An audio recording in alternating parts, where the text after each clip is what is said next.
Moi, je suis informaticien, je dirige une unité de recherche qui est une unité de recherche de l'INRA qui s'appelle MISTEA, qui fait mathématiques, informatique, statistiques pour l'environnement et l'agronomie. Et donc, on est des matheux et des informaticiens. Et notre sujet, ce qui nous intéresse, nous, c'est quand les données, il y en a beaucoup, et quand c'est compliqué. Et donc là, je vais vous parler de Big Data. Et voilà, on est à l'INRA Montpellier. Bon, ce que je comprends de la qualité du raisin, en fait, il y en a plusieurs. Il y a beaucoup de choses qui relèvent de la qualité du raisin. Ça peut être la qualité organoleptique, ça peut être la qualité sanitaire, ça peut être la qualité à subir une transformation, ça peut être aussi la qualité à être positionné sur une mise sur le marché ou des choses comme ça. Donc il y a beaucoup de choses. Mais ce que j'ai compris, vous pouvez me dire si j'ai faux, mais en gros que régulièrement, ça impliquait beaucoup de choses et pas uniquement un seul aspect, que derrière, il y avait soit des aspects qui pouvaient aller jusqu'à la génomique, et on l'a vu avec l'exposé juste avant le repas, ça peut aller jusqu'à des réglementations au niveau régional, la prise en compte du climat, la prise en compte du sol, la prise en compte des plantes, du cépage, de la variété, la prise en compte de la conduite, la prise en compte de tout un tas d'aspects qui vont donc de la génomique jusqu'à, mais aussi à la transformation, et je dirais finalement de la génomique, du climat, du sol, tout ce qui est environnement, éventuellement tout le paysage qui est autour, tout un tas de choses, pour finalement contextualiser des informations, être capable de prendre une décision ou être capable de comprendre. On peut passer au slide suivant. C'est bon. Alors, on produit des données à toutes ces échelles, qui sont les différentes échelles au cours du temps ou au cours avec des formats différents. Et alors, vous avez des données qui peuvent venir, on peut utiliser des informations qui viennent des satellites, jusqu'aux informations qui sont de la génomique, jusqu'à de l'analyse sensorielle, jusqu'au positionnement sur un marché économique, jusqu'à une dimension sociale, etc. Ce que je veux vous montrer, c'est que la décision et la compréhension, elle implique toutes ces échelles, et que le gros challenge, on peut passer au slide suivant, les données, elles peuvent vous aider, elles ont de la valeur que si, et uniquement que si elles sont connectées. Le pire qui puisse arriver à une donnée, c'est d'être toute seule. Okay. Plus je suis capable de la connecter, plus je suis capable de la grouper avec d'autres données, plus elle a de la valeur. Et vous, ou la majorité d'entre vous, vous produisez des données, pensez toujours, il faut que je sois capable de la connecter avec d'autres, parce que c'est ça qui va lui donner de la valeur, sinon ça ne vaut rien. Une donnée seule, c'est 0 balle. Une donnée qui a de la valeur, c'est une donnée connectée. C'était presque le moment. Maintenant, c'est bon. Ok, on peut passer. Donc, alors, comment on veut les connecter ? Voilà, maintenant on peut. Voilà. Donc on a toujours cette idée de lier, de compléter des données, de les croiser, de les comparer, de les associer, de les combiner, de les mixer, tout ce qu'on veut. On peut le faire soit dans une échelle, donc en fait sur une dimension qui est la dimension du plus petit au plus grand, ou aussi une échelle de temps, qui peut être aussi dans ce sens-là. Donc essayer d'intégrer les données tout au long d'une dimension. Mais aussi, on peut aller chercher des données qui sont des données sociales, parce que quand on veut prendre une décision, si on veut vraiment prendre une bonne décision, il ne faut pas uniquement se fier à une mesure ou 2-3 mesures, il faut essayer de la contextualiser et d'aller chercher des données, par exemple, sociales ou des données économiques. Et c'est ça l'intérêt d'aller chercher le big data, c'est ça. Alors, on a aussi, et c'est ça qui est intéressant, à travers des collaborations, à travers de ce qu'on trouve sur le web, d'autres données qui sont accessibles. Et notre force, ça va être notre capacité à connecter nos données à tout ce qu'on peut trouver par rapport aux questions qu'on se pose. Donc les données qui peuvent être des données relatives à, par exemple, la consommation du vin, de la viticulture, du temps, du climat, sur les sols, sur les données environnementales, sur la biodiversité, sur le génomique, sur les aspects économiques, sur la santé. C'est extrêmement pertinent d'aller faire un lien entre les pratiques agricoles et la santé des consommateurs ou la santé des viticulteurs. Et finalement, on se retrouve avec quelque chose, si on arrive à connecter les données, on va se retrouver avec un ensemble de données reliées qui peuvent être vues comme une nébuleuse, mais dedans, on sait qu'il y a de la connaissance, mais il faut être capable d'aller la chercher. Alors, on caractérise pour savoir si on est dans le big data, en fait, vous avez quelques indicateurs, quelques caractéristiques. Je vais passer très très vite dessus. Alors, il y a le volume, mais en gros, ce n'est pas le volume en tant que tel qui est important, c'est la vitesse à laquelle on augmente. Et qui fait que les méthodes, les outils qu'on utilise fonctionnent encore. Et si vous avez des outils, par exemple, si vous utilisez Excel, je suppose qu'un grand nombre d'entre vous ont eu l'habitude d'utiliser Excel. Excel a des limites. Il n'est pas trop capable de connecter les données. Il ne sait pas gérer les données absentes. Il ne sait pas gérer les grosses tailles. Il ne sait pas gérer les images. Il ne sait pas gérer les spectres, etc., etc. On a besoin d'outils qui sont adaptés aux nouvelles générations de données. Et tous les exposés qu'on a vus ce matin étaient extrêmement intéressants parce qu'ils montraient toute la richesse des données qu'on produit aujourd'hui. Après, il y a la complexité, et ça on l'a vu toute la matinée, on a pu voir des interventions qui ont montré aussi toute la richesse, mais aussi toute la complexité des données qu'on produit. C'est plus quelque chose qu'on va, avec un double décimètre, mesurer dans une parcelle.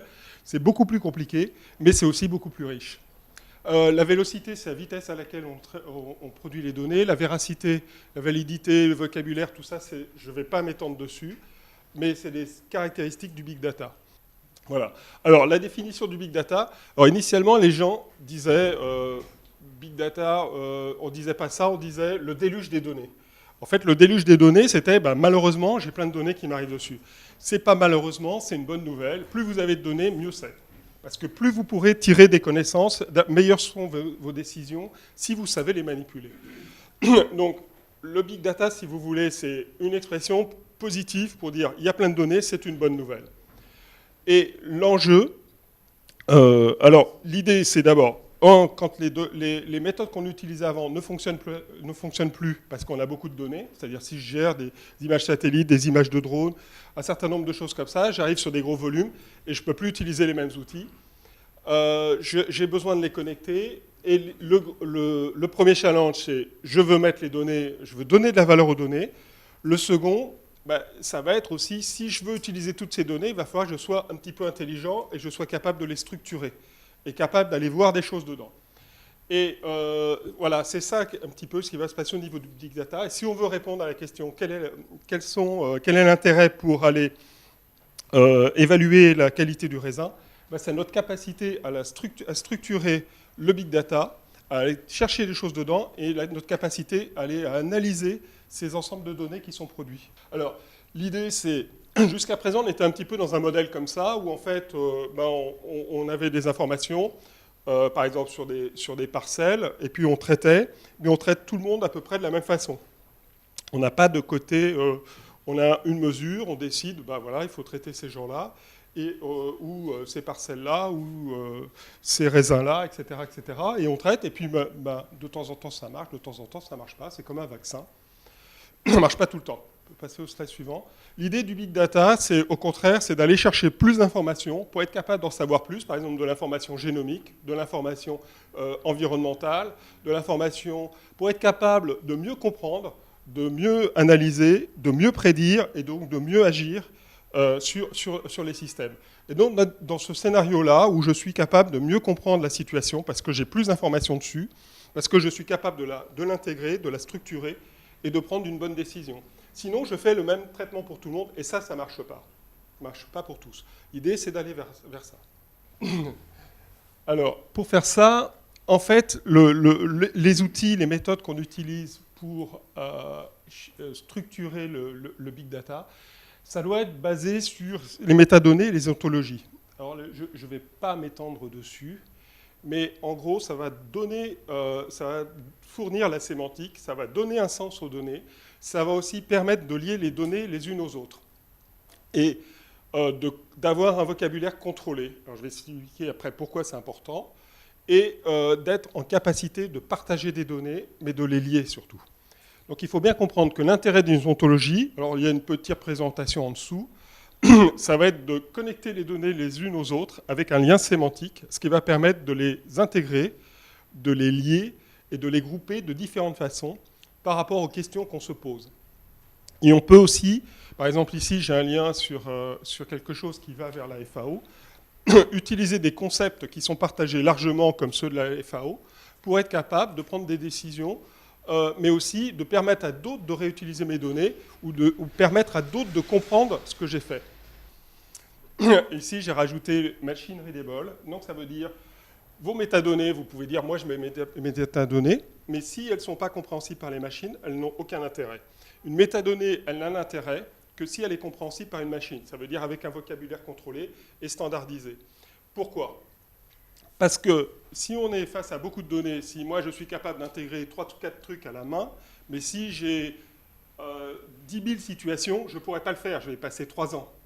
Vous comprenez bien qu'à un moment, on a besoin que les métadonnées et que la façon dont je lis les données puissent être faits automatiquement par une machine et non pas à la main par des personnes. Sinon, je ne fais pas du big data, je fais du small data et je n'arriverai pas à répondre à des questions qui nécessitent beaucoup de données pour en extraire de la connaissance.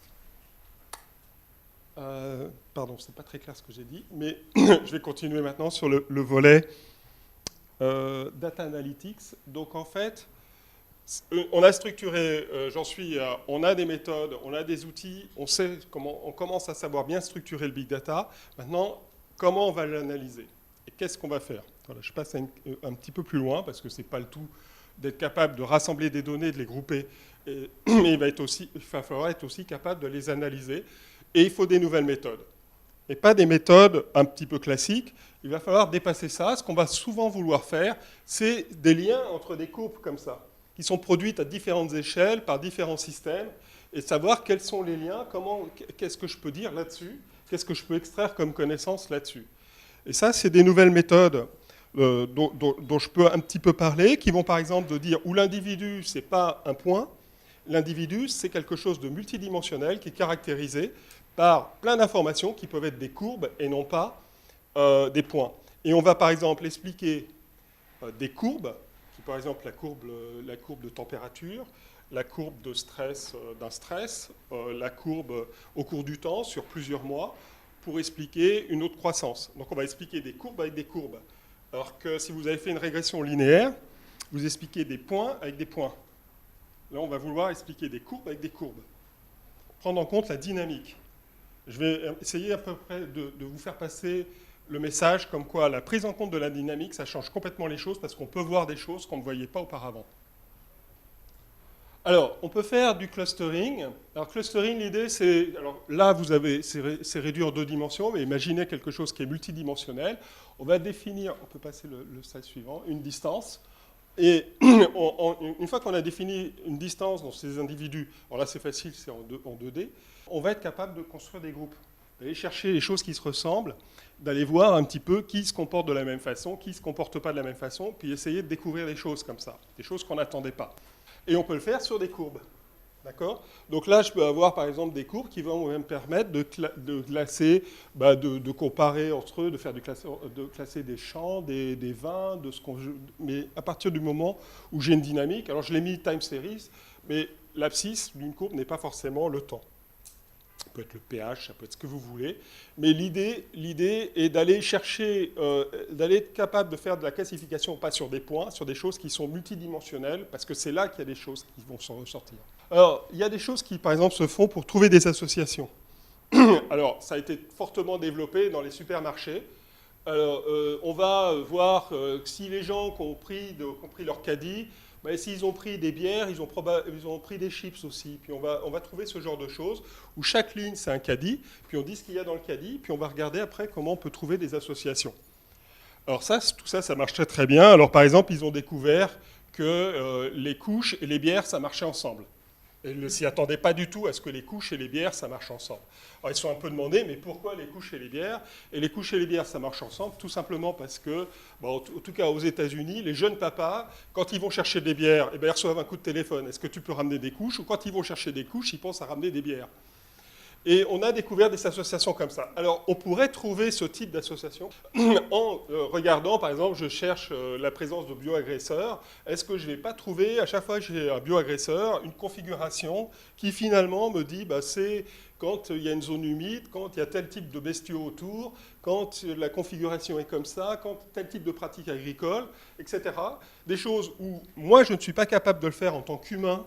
Je ne suis pas capable d'aller intégrer tout ça parce que ça me dépasse humainement. Il y a trop de données. Au bout d'un moment, il faut admettre qu'il y a trop de données.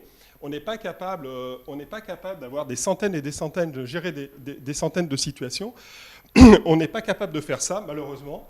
Et on peut avoir des intuitions, on peut avoir des ressentis. On dit là, tiens, c'est quelque chose, mais on n'est pas capable de le formaliser.